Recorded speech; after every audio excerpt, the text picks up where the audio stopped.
শুকনো এরকম শুকনো লাগবে তো জলের মধ্যে রাখলে পরে এক রাতের মধ্যে এরকম কত করে 30 টাকা 30 টাকা আটি 30 টাকার কি এটা এরকম আরে এরকম সব একই রকম ও আচ্ছা আস্তে আস্তে বড় হয়ে যায় ও এরকম হয়ে গেছে আস্তে আস্তে আচ্ছা প্রথমে এরকম ছোট্ট ছিল দিয়ে আস্তে আস্তে এতটা বড় হয়ে গেছে দারুণ এখন কিছু কিনা লাগবে না রাখার জায়গা নেই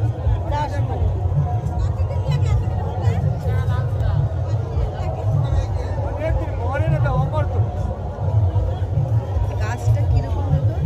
মনে পুরো শুকিয়ে গেছে শিকড় টিকড় শুকে কাঠ হয়ে গেছে কি আজব মরে না না এই গাছ